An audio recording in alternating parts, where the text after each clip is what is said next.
The moment I heard my son say, "It's all right, just go with it," something inside me fractured in a way that would never fully heal. He didn't scream. He didn't cry. His voice was calm, too calm. And that stillness, that resignation in his tone, echoed louder than any confrontation ever could. That was the moment everything changed. You might think this story is about betrayal, lust, or guilt. You wouldn't be wrong. But more than that, it's about silence. The kind we keep for years, the kind that festers. It's about a life unlived until it's too late. And a son who saw right through me. This is not fiction. It happened. And it's been haunting me ever since. I was 42 when my life started to unravel. My name is Rachel Sullivan. I lived in a modest house in upstate New York, the kind with creaky wooden floors and a porch that groaned in the wind. I had a decent job managing a small library and a marriage that on paper looked perfect. David, my husband, was dependable, calm, and for better or worse, distant. We had one child, Caleb, our only son. Caleb was the kind of boy who turned heads. Handsome, smart, and effortlessly charismatic. He had this silent energy that drew people in. Girls adored him. Teachers praised him. Me. I admired him in the kind of way that twisted into something deeper, darker when I realized how far I'd drifted from my own vitality. I loved him, but I envied him too. Our family was typical in its dysfunction. We had dinner together. We said the right things. We didn't talk about what mattered. But beneath it all was a slow leak. And I was the one holding the pin. Her name was Mia. 27, maybe 28. She was new in town, worked at a local cafe that served overpriced lattes and vegan muffins. She had almond skin, jet black hair cut into a bob, and eyes that always looked like they were keeping a secret. I started going to the cafe on my lunch breaks. It became routine. A sandwich. A few lingering words. Then longer conversations. Then silence filled with meaning. She never asked about my family. And I never offered. Mia saw me. Not the version I was pretending to be. But the woman inside. The one who felt invisible in her own home. With her, I wasn't just Rachel the librarian. I was someone worth noticing. We had our first kiss behind the cafe where the delivery trucks parked. It was rushed, messy, and utterly electric. I hadn't felt that alive in years. She didn't ask for more than I could give. Or maybe I just told myself that. Caleb was 19. Still living at home while he finished community college. He was dating a girl named Dana. Sweet kid. Studious. Always polite. But something had shifted in him. He wasn't just my son anymore, he was a man. And that man had questions. "Who's Mia?" he asked once too casually.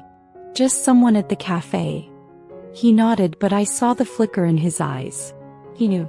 He just wasn't ready to confront it yet. Or maybe he was waiting for me to be honest. I wasn't. Instead, I doubled down.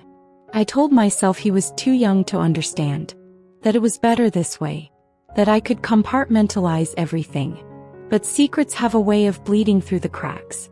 Mia and I began meeting in hotels. Cheap ones at first, then better ones an hour out of town. The kind of places that had no front desk questions, just keys and silence. It wasn't just sex. It was intimacy, conversation, vulnerability. She asked me about my childhood, my dreams, things David hadn't asked in years. I started lying to David. To myself. Every Thursday night became staff meeting at work. In truth, I was wrapped in sheets with Mia, learning the texture of someone else's skin. Felt like falling in love. Until the door opened. It was a Saturday. Unplanned. Mia had come over. David was supposed to be at his brother's. Caleb at work. But plans change. The door creaked open just as Mia slid her fingers down my chest. We were still half-dressed, lost in the moment. And then Caleb's voice. "It's all right," he said. "Just go with it." I froze. Mia grabbed the blanket. But Caleb's eyes didn't flinch. No anger. No disgust. Just resignation. Like he'd already grieved this moment long before it happened. "I knew," he added quietly. I've known for months. I opened my mouth but no words came. What could I possibly say? Dad doesn't know, he continued. But he will. And then he walked out. That was the last day he ever looked me in the eye. David found out 3 days later. Caleb told him. He didn't do it out of cruelty. He did it because silence was killing us all. He didn't scream. He cried.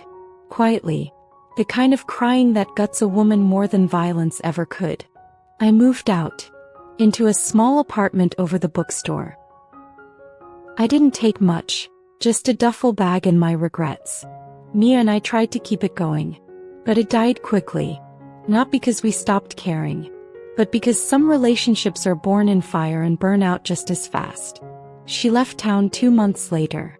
It's been 3 years. Caleb moved away. He lives in Boston now. Works in tech. Has a girlfriend I've never met.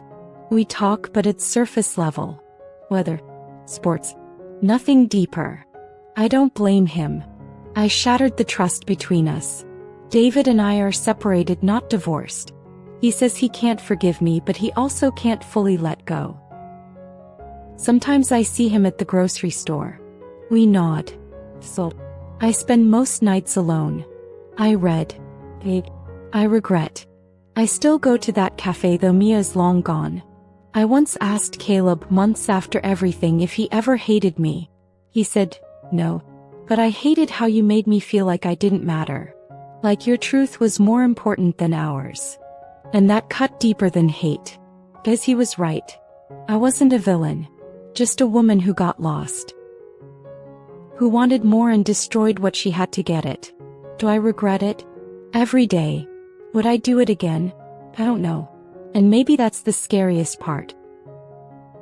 If you're hiding a secret thinking it's better left unspoken, don't.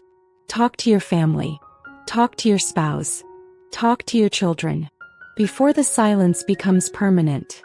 Because once you cross that line, even if someone says, it's alright, just go with it, you may never be able to go back. This was my story. Don't let it be yours.